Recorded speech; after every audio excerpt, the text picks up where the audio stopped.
오늘 설교 제목은 Don't try to figure it out. 여러분 figure it out이라는 말을 많이 듣죠. 네. figure라는 뜻이 뭐예요? 뭐예요? 인터넷에 보면은 몸매 아니면은 어떤 해결하다 아니면은 figure 생각하다 뭐 여러 가지 의미가 있어요. 근데 우리가 주로 많이 쓰는 단어 중에 하나예요. 어떤 때 우리가 뭔가를 찾아내고 막 연구해내고 근데 don't try는 그렇게 하지 말라는 소리예요. 그럼 뭘 우리는 해결하고 싶어 할까요? 우리 삶을 해결하기 위해서 시간을 참 많이 씁니다. 여러분, 제가 늘 시작할 때마다 질문 하나 던지죠. 우리는 누구? 그러면 여러분이 여러 가지 예상 답들이 있어요. 하지만 오늘은 life는 뭐다? life는 뭘까요? 삶, 선물, 시험, 오케이. 선택의 연속, 전쟁. 네? 지연이가 뭐래? 네? 전쟁, 오케이. 미완성. 너무 식상하지 않았어요? 여러분, 라이프, 삶이라는 거는 우리로 하여금 뭔가를 연구하게. 이게 뭘까? 이걸 어떻게 하면 좋게, 멋있게 가져갈 수 있을까? 근데 여러 가지 말들이 나옵니다. 삶에 대해서 얘기를 한다면 어떤 사람은 life is beautiful. 굉장히 아름답다. 드물어요. 어떤 순간이에요. 어떤 사람들은 life is hard. 굉장히 어렵다. 어려워요. 쉽지 않아요. 또 어떤 사람은 지금 굉장히 어려운 사람도 있어요. 아까 우리 나영의 남편 된 최동호 씨를 만났더니 지금 집은 전쟁터라 이렇게 얘기를 하고 있어요. 어려워요, 삶이. 또 다른 사람들은 얘기하기를 life is short. 굉장히 짧다고요. 어떤 사람은 life is very complicated. 굉장히 복잡하다고. 또 어떤 사람은 얘기합니다. life is not fair. 공평하지 않다고. 아마 어려움에 있는 사람들은 주로 그런 표현을 많이 써요. 라이프 삶이 공평하지가 않다. 그래서 이 빌 게이츠는 얘기하기를 익숙해져라 이렇게 얘기를 했어요. 이게 좋은 말인지 안 좋은 말인지 제가 평가하지 않습니다. 부처님도 한마디 하셨어요. Life is a one-time offer. 한 번밖에 주어지지 않는 offer라고요. 우리한테 주어진 한 번밖에 없는. Use it well. 잘 사용하라고요. Life is uncertain. 불확실하다. 이 말은 제가 좀 마음에 들어요. Your life is a result of your choice. 아까 누가 선택의 연속이다 했는데 여러분의 선택의 결과라고요. 여러분이 만약에 여러분의 삶을 좋아하지 않는다면은 또 다른 better choice를 만들라고. 다들 좋은 말들이에요. 하지만 이 말들은 왜 나왔을까요? 살기 힘들어서요? 여러분 많은 사람들이 라이프가 뭔지를 알기 위해서 노력을 많이 합니다. 왜냐하면 라이프라는 것은 모든 사람이 가지고 있기 때문에 어떤 사람이 있고 어떤 사람은 없는 게 아니라 살아있는 모든 사람들이 가지는 게 라이프이기 때문에 그 라이프를 figure it out 하려고 굉장히 노력합니다. 그래서 life is life. 삶을 삶이다 이렇게 표현할 수 있는데 제가 제일 좋아하는 정의가 있습니다. 아마 여러분도 좋아할 거예요. I am the bread of life. 내가 생명의 빵이다. 자, 이 말의 의미는 뭘까요? 두 번째 질문입니다, 오늘은.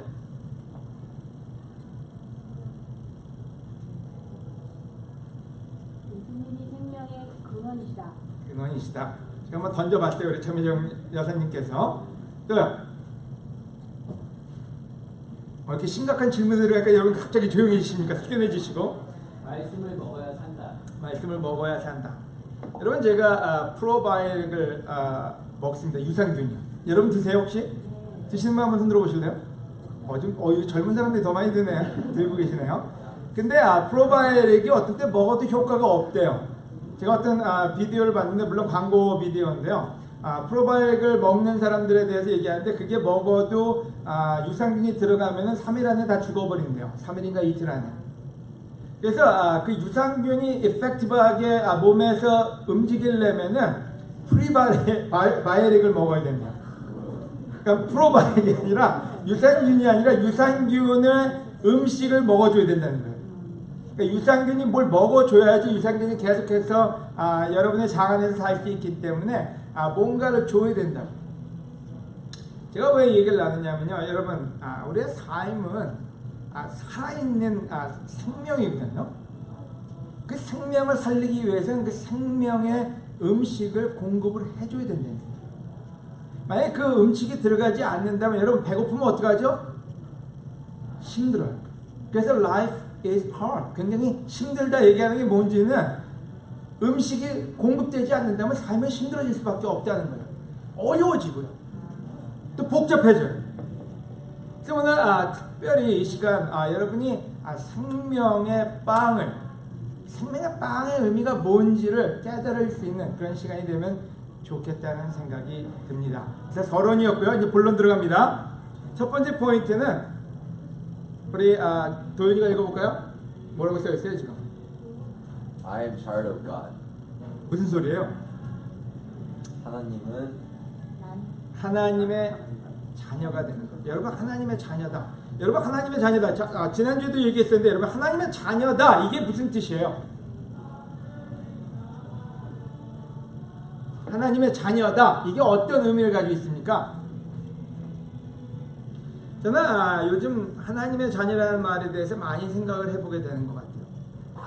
왜냐면 전에는 하나님의 자녀다 하면은 내가 하나님의 자녀야. 근데 별로 이렇게 프레시하게 들어오거나 매혹적으로 들어오거나 한마디로 해서 어트랙티브하지 않아요. 그냥 교회 다니는 사람의 종교적인 어떤 언어로 들어왔어요. 근데 우리 한번 잘 생각해 봅시다. 여러분 한국에는 이런 말 잘 씁니다. 금수저냐 은수저냐. 여러분 어떤 수저입니까? 네? 흑수저요? 여러분 금수저, 은수저, 동수저, 흑수저가 있어요. 여기 정의해 보면요, 금수저는 자산 20억 또는 가구 연수입이 2억 정도는 내야 된대요. 자, 여기 금수저 손 들어보실래요? 손 들어보면 안 되겠군요. 자, 은수저 자산 10억 정도 또는 가구 연수입이 8천만 원 이상 되면은 은수저. 그래서 금수저가 1% 정도에 들어간대요. 우리나라 인구에. 그 다음에 한 2% 정도 동수저 자산 5억 원 또는 가구 연수입 5,500만 원 정도. 근데 흑수저로 갈게요. 자산 5천만 원 미만. 그러니까 미만이니까 많이 있는 사람들이 들어가요. 그죠? 또는 가구 연수입 2천만 원 미만. 2천만 원이면 한 달에 얼마죠? 한 130, 150만 원 정도 받나요? 그래서 실질적으로 우리나라 SNS상에서의 수조론인데요. 그래서 여러분은 금수저입니까? 흑수저입니까? 이제 너무 좌절하지 마시고 여러분 한번 어느 수조인지만 생각을 하고 계시면 좋을 것 같아요. 결정됐어요? 여러분 어떤 수조인지? 여러분 요한 1서 5장 1절에는 이런 말씀이 나와 있습니다. 예수님이 그리스도이심을 믿는 사람은 누구나 하나님의 자녀입니다. 그리고 하나님 아버지를 사랑하는 사람은 그분의 자녀들도 사랑합니다. 자, 이 구절을 좀 더 파보면요, 예수님이 그리스도임을 믿는 사람은 누구나 하나님의 자녀입니다. 여러분을 얘기해서 뭐라고 얘기하냐? 하나님의 자녀예요. 또 다른 구절에는 요한복음입니다. 1장 12절에 보면은 그러나 그분은 자기를 영접하고 믿는 사람들에게 하나님의 자녀가 되는 특권을 주셨습니다. 여러분 특권이 뭐예요? 특별한 권한이에요. 근데 하나님의 자녀가 되는 게 특별한 권한인데 여러분 특별하게 느끼십니까? 자, 중요한 건 여러분 특권인데 특권을 누리고 있는 여러분이 특권의식을 가지고 있냐는 거예요. 나한테 특권의식하면 별로 좋게 쓰여지지는 않아요. 하지만 여기서는 여러분 하나님이 얘기하기를 여러분이 하나님의 자녀가 된 건 특권입니다. 이렇게 얘기하고 있는 거예요. 왜요? 우리가 좀 좋은 예는 아니지만 예를 좀 들어봅시다. 삼성이 우리나라에 생겨서 제일 큰 기업 아닙니까? 그죠? 삼성에 들어가기 위해서 얼마나 많은 사람이 노력하는지 아세요? 들어가고 싶어도 못 들어가는 회사가 삼성인데 다녔던 분들 여기 계시죠? 있나요? 한 명도 없습니까? 뭐 하여간 삼성 신입사원 면접 얼마나 많은 사람이 면접을 준비하고 그 대기업에 들어가려고 노력을 합니까? 그리고 입사하면 사원교육을 받습니다. 그리고 명패를 달고 굉장히 자랑스럽게 난 삼성 직원이다. 장가갈 때 선볼 때 내놓을 수 있는 뭔가 하나가 나옵니다. 그리고 나서 승진을 하는데 얼마나 오래 걸리는지는 꽤 오래 걸리고 오래 걸리다가 중간에 잘립니다. 그래도 승진을 하게 되면은 여기 나온 사람들처럼 부사장 승진자 명단에 서울대 전자공학 박사, 한국과학기술원 전자공학 석사, 오하이오 주립대 전자재료공학 박사, 이게 없어서 저기를 못 들어갈 수도 있어요, 그죠? 얼마나 노력해야 그 안에서 임원이라는 타이틀을 달 수 있을까요? 그 전에 명퇴당하든지 아니면 임원이 되면 그 다음에는 언제 잘릴지 몰라서 두려워하는 게 우리 흑수저들이나 아니면 거기서 은수저나 동수저가 하는 일들입니다. 여러분 금수저는 뭘 할까요? 여러분 고 이병철 씨의 가족 가계도입니다. 이 사람들이 다 어떤 직책을 가지고 있는 회장 아니면 어디 대표 아니면 부사장, 사장, 부회장, 대충 사장 위로 부회장 아니면 회장입니다. 근데 이들은 왜 이런 직책을 가져갈 수가 있었을까요? 좀 더 뜯어볼까요? 이건희 씨와 홍라 씨의 그 세 자녀 이재용, 이부진, 이서현. 우리가 주로 얘기하죠. 나쁜 얘기하고 싶은 거 아닙니다, 여러분. 오해하지 마세요. 금수저들. 자, 이들이 똑똑해서 이 자리에 갔느냐? 이들보다 더 똑똑한 사람들 많아요. 근데 유일하게 한 가지 이들이 가진 특권이 뭐냐면 자녀라는 거예요. 삼성의 회장의 직계 자녀들이라는 것이 이들로 하여금 이 특권을 가져갈 수 있게끔 했어요. 이 젊은 나이에 자기들이 상상할 수 없는 직책과 많은 것을 가져가고 있다. 자, 그게 뭐냐? 바로 자녀라는 특권이 이런 거예요. 여러분이 별로 좋아하지 않는 또 다른 이 그룹 말고요. 또 다른 그룹이 한진 그룹이 있습니다. 참 놀라운 한진 그룹이 요즘 유명해요. 그래서 최고로 유명해서 여러분 한진 그룹의 가계도입니다. 조양호 회장 밑에 조현아 부사장, 조원태 부사장, 조현민 상무, 이들이 가지고 있는 주식과 직책은 상상을 초월할 줄로 많아요. 자, 다시 한번 얘기하지만 제가 나쁜 얘기로 얘기를 하고 싶은 게 아니에요. 좋은 예를 들고 있는 거예요. 자, 이들이 대체 이 젊은 나이에 어떻게 이 직책을 가졌냐는 거예요. 어떻게 가졌어요? 이유는 하나밖에 없어요. 자녀라는 거 아니에요. 똑똑하다는 것도 아니고 그들이 잘생겼다는 것도 아니고 유일하게 한 가지 자녀라는 이유 하나만으로 이들은 이와 같은 직책을 누릴 수 있었습니다. 좀 더 자세히 보시면 많은 게 나오는데 그거 여러분 신경 쓰지 마세요. 배만 아파요. 갈라디아서 4장 7절에 그러므로 이제 여러분은 하나님의 종이 아니라 하나님의 아들입니다. 여러분이 아들이기 때문에 하나님은 여러분을 상속자로 삼으신 것입니다. 여러분 우리가 한 가지 이해 못하면요, 우리는 하나님 앞에 굉장히 불경스러운 자녀가 됩니다. 여러분 하나님이 여러분한테 주신 특권이 뭐냐면 하나님의 자녀가 되는 특권을 줬고요. 하나님의 유업을 하나님의 기업을 다 나눠 갖는다고 성경에 써 있어요. 근데 때로 우리는 그 특권을 굉장히 알기로 우습게 합니다. 바로 대표적으로 성경에서 우습게 한 사람이 누구죠? 에서. 어떻게 했어요? 팥죽 하나에 팔아버렸어요. 팥죽 하나. 근데 놀랍게도 우리도 가장 쓸데없는 거 하나에 우리의 특권을 팔아버릴 수 있다는 거예요. 월급 좀 더 받기 위해서 하나님을 파는 사람도 있어요. 좀 더 돈 벌겠다고 하나님보다는 직장을 더 먼저 놓는 사람들도 있어요. 하나님의 말씀보다는 주위에 있는 사람들의 말에 두려워서 그 말에 더 순종할 수도 있어요. 근데 왜 그런 일이 벌어질까요? 여러분 우리가 어떤 때 하나님의 자녀가 되는 것이 얼마나 귀한 일인지를 알지 못하기 때문에 그런 일이 벌어지고 만다는 거예요. 오늘 여러분 우리 하나님께 감사드립시다. 여러분 제가 신명나는 게 있다면요, 우리 하나님이 왕 중에 왕 되시는 예수 그리스도의 아버님이고 우리의 하나님 아버지가 되신다.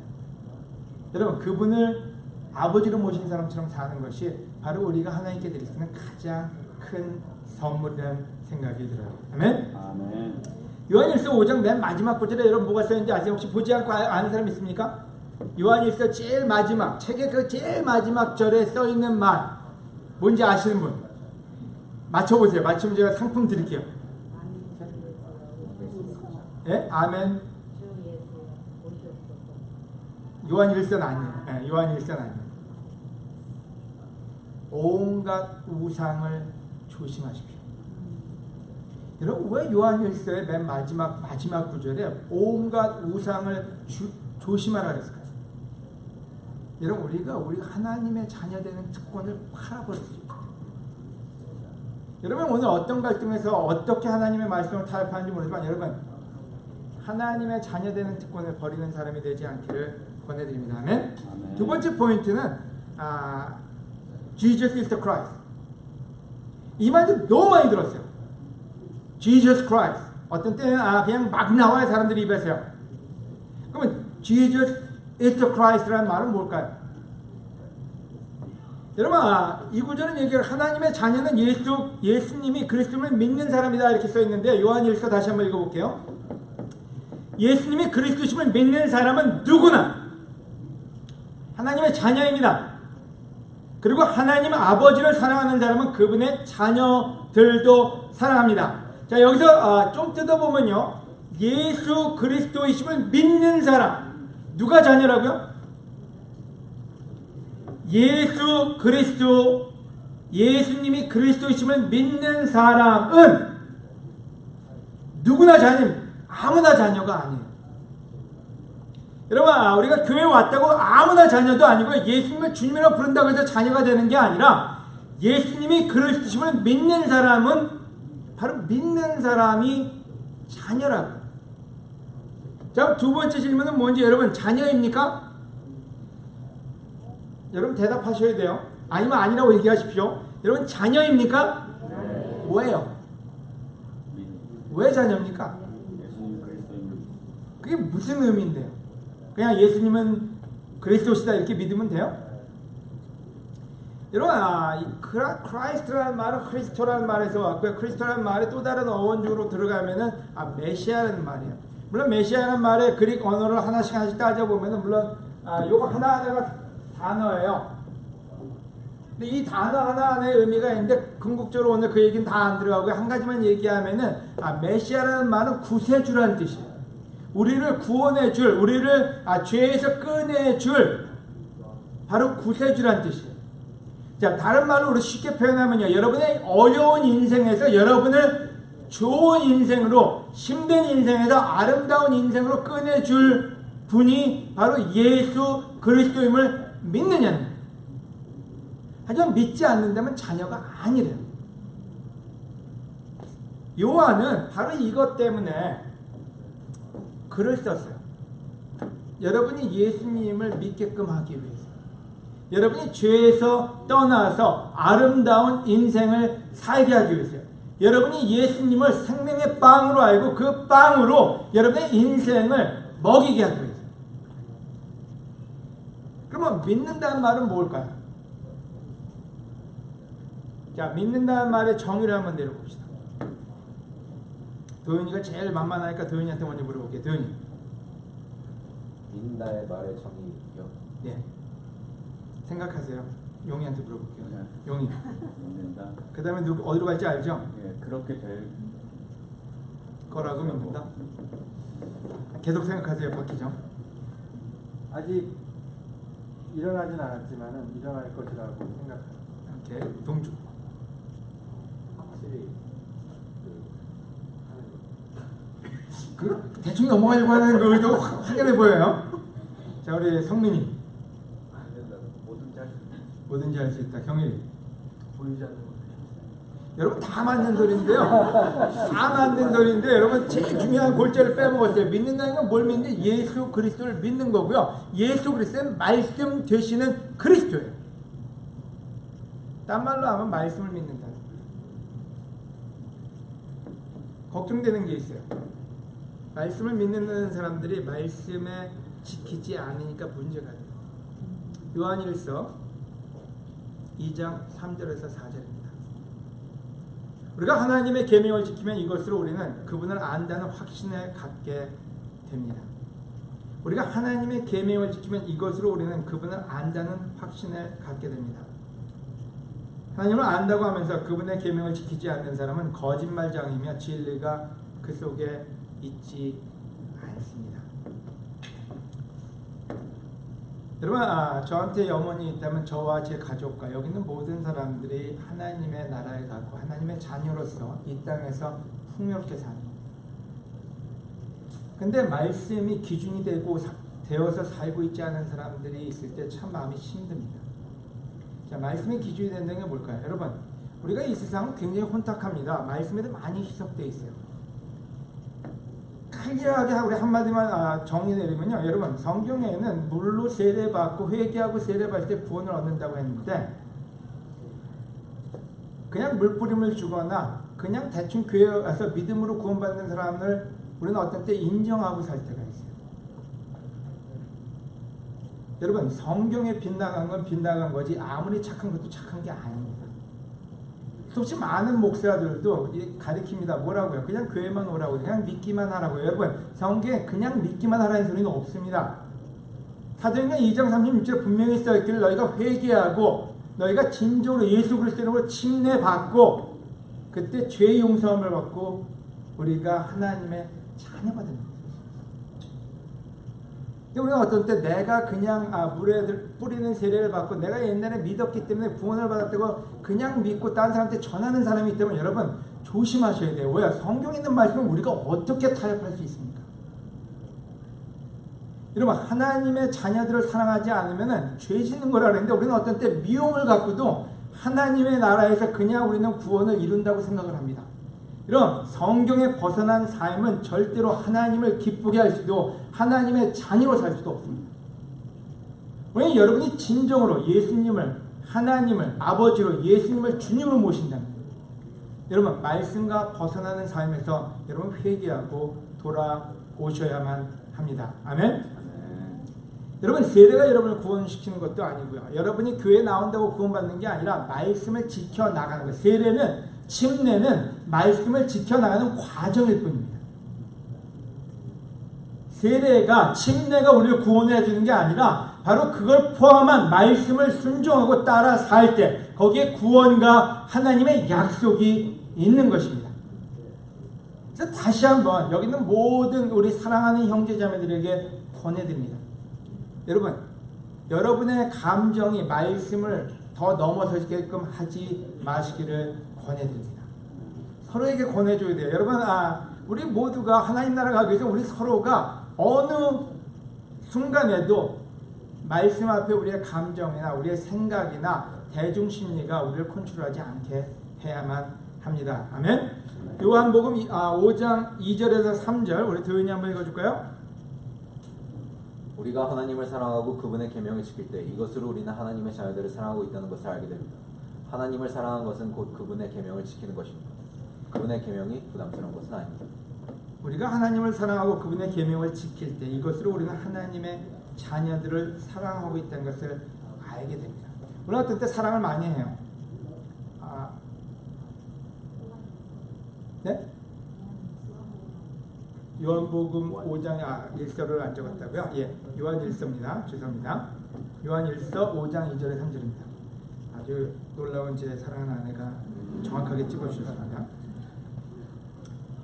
여러분, 우리가 하나님을 사랑하고 그분의 계명을 지킬 때 그때 우리는 하나님의 자녀들을 사랑하고 있다는 것을 알게 된다. 여러분, 여기 부모들 중에 나는 자식을 사랑하기 싫다. 한번 손 들어보실래요? 지긋지긋하다. 이놈의 자식들 내가 더 이상 사랑 안 할 거다. 결심하신 분 계세요? 여러분, 대부분의 부모들은요, 지긋지긋해도 자식을 사랑합니다. 지긋지긋해도요. 뭐 지긋지긋하지 않고 사랑할 수는 없어요. 지긋지긋해도 자식을 사랑해요. 내가 남편을 미워하겠다, 증오하겠다. 여러분, 원수 같아도 남편이고 원수 같아도 아내예요. 근데 문제는 어떻게 사랑하고 있느냐.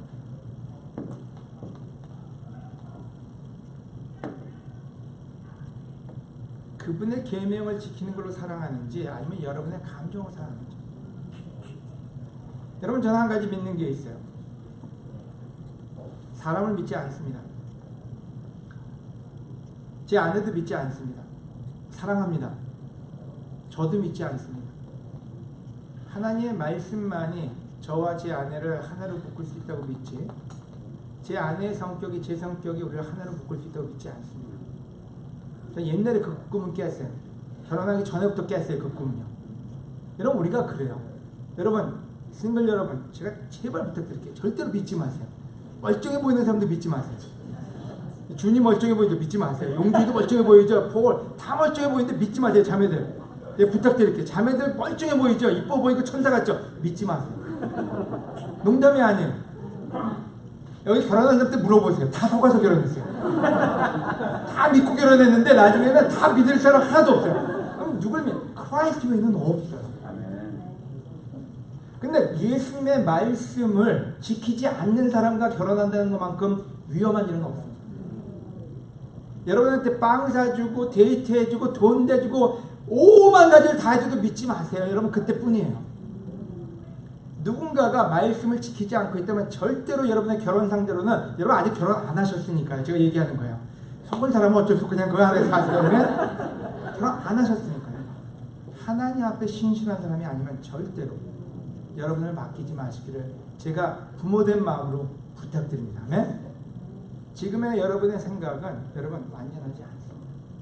그래서 성경은 얘기하기를 그분의 계명을 지킬 때 이것으로 우리는 하나님의 자녀들을 사랑하고 있다는 것을 알게 된다고. 하나님을 사랑하는 것은 곧 그분의 계명을 지키는 것이고 그분의 계명은 부담스러운 것이 아니라고. 여러분 저한테 하나님 말씀을 지키는 게 더 쉽습니다. 왜요? 여러분이 생각할 때 저 사람 교만하고 하는 게 아니라 여러분 하나님 말씀을 안 지키고 사는 게 더 어려워요. 왜요? 제가 사랑을 하는 것을 figure it out. 아까 표현한 말 있죠? 그걸 찾아내야 되거든요. 사랑이 무엇이냐? 여러분 어떤 노래 가사를 찾아보세요. 사랑 찾아낸 사람이 없어요. 사랑은 눈물의 씨앗 아니면 미완성 아니면 사랑은 쓴 거고 악한 거고 힘든 거고 포기할 거고 어느 누구도 사랑이라는 것을 정답을 내리는 사람이 예수 그리스도 외에는 없어요. 그럼 하나님이 다 찾아놓은 거를 여러분이 하면 되는데 굳이 왜 그건 안 하고 딴 짓만 하냐는 얘기예요. 여러분 인생을 사는 게 그래요. 여러분 하나님이 벌써 다 만들어 놓은 걸 여러분이 살면 되는데 그걸 왜 찾으려고 노력하다 모든 인생을 허비하냐고. 자, 우리가 여러분이 자랑스럽게 생각한 솔로몬 한번 생각해 봅시다. 여러분 솔로몬이 얼마나 힘들고 불쌍했을까 여러분 생각해 본 적 있으세요? 여러분 아마 생각할지 몰라. 나 솔로몬처럼 지혜가 많으면 좋겠다. 솔로몬처럼 돈이 많으면 좋겠다. 솔로몬처럼 이렇게 모든 게 있으면 좋겠다. 여러분 솔로몬이 아내가 몇 명이라고요? 몇 명이요? 한 명 기쁘게 하기도 힘들어요. 1000명은 어떻게 기쁘게 해요? 돈이 그렇게 많으면 여러분 지금 있는 돈도 관리가 안 되는데 그걸 어떻게 관리를 해요? 근데 문제는 솔로몬이 그거를 다 해보려고 노력했어요. 왜요? 인생을 한번 찾아볼. 그래서 솔로몬의 인생론이 나온 거예요. 여러분 솔로몬의 인생론 전도서의 결론이 뭡니까? 헛되고 헛되다. 자기가 다 해봤는데 죽을 때까지 다 연구해봤는데 결국에 깨달은 게 뭔지 그냥 하나님 안에서 인생을 즐기는 거지 공부 열심히 하고 이거 다 찾아보는 게 의미가 없다. 근데 우리는 부러워요. 아까 여기 있는 사람도 부러워요. 그래서 다 그들처럼 하고 싶어 막 노력하다 나중에 죽을 때 가서 깨달아요. 이게 다 뭔가. 여러분 아까 보여드린 많은 비디오 저기 사진 속에는요. 삼성에 있는 많은 자녀들이 자살을 하고요. 실질적으로 정상적인 가정은 아름다운 가정이 있지는 않아. 그들의 인생을 위해서 열심히 싸운 사람들입니다. 여러분 빌 게이츠라는 유명한 사람이 뭐라고 표현했는지 아까 봤죠. 인생은 unfair하다고. 그렇게 열심히 산 사람의 결론이 뭔지 인생은 unfair하니까 조심하고 익숙해져라. 그게 조언이에요. 오늘 설교의 주제는 굉장히 간단합니다. 여러분 인생을 여러분이 figure it out 하려고 하지 말고 I'm the life. 예수님이 내가 인생이니 내 길을 따라 살라고 합니다. 그분을 따라 사는 여러분이 되시기를 권해드립니다. 아멘. 여러분 우리가 어떻게 사랑할 것인가? 여러분 자녀를 사랑하는 거 아내를 사랑하는 거 마찬가지예요. 제발 부탁드리는데 여러분 방법 쓰지 마세요. 여러분 방법 쓰면 쓸수록 여러분 상처받습니다. 여러분의 방법을 쓰면 쓸수록 여러분이 될 것 같지만 나중에는 더 많은 상처를 다른 사람들에게 줍니다. 지금도 몇몇 사람과 사역 공부할 때 제가 누누이 얘기하는 게 있습니다. 자기 생각을 버리라고. 그리고 크라이스트, 예수 그리스도의 방법을 따르라고. 여러분이 아름다운 인생을 원한다면 예수 그리스도의 말씀에 순종하시기를 권해드립니다. 어떻게 사랑할 것인가 연구하지 말고 내가 너희를 사랑한 것처럼 예수님이 말씀하신 내가 너희를 사랑한 것처럼 서로 사랑하라고요. 아멘. 마지막 세 번째 포인트입니다. 5분 안에 끝내려고 노력해 보도록 하겠습니다. 하나님의 자녀들에게는 승리의 열쇠가 있습니다. 하나님의 자녀들에게는 승리의 열쇠가 있습니다. 요한일서 5장 4절에서 5절 전용 형제가 읽어주시겠습니다. 하나님의 자녀들은 누구나 세상을 이길 수 있기 때문입니다. 세상을 이긴 것은 바로 우리의 믿음입니다. 여러분, 하나님의 자녀들은 만약 여러분 하나님의 자녀들 누구나 세상을 이길 수 있기 때문에 여러분 누구나 세상을 이길 수 있대요. 자, 여러분 세상을 이기고 계십니까? 하나님의 자녀는 누구나 세상을 이길 수 있기 때문입니다. 세상을 이긴 것은 바로 우리의 지식입니다. 맞아요? 세상을 이긴 것은 바로 우리의 경험입니다. 세상을 이긴 것은 바로 우리의 미모입니다. 한번 손 들어보세요. 난 거기에 동의한다. 난 세상을 이길 수 있어. 내 외모, 내 미모, 내 능력이 출중나기 때문에. 여러분, 요한은 얘기하기를 하나님의 자녀들은 누구나 세상을 이길 수 있대요. 하나님의 자녀라면 누구나 세상을 이길 수 있대요. 자, 그러면 여러분이 이기고 안 이기는 거의 차이는 어디 있느냐? 자, 여러분이 자녀냐 아니냐의 문제거든요. 그럼 자녀는 누가 자녀라고요?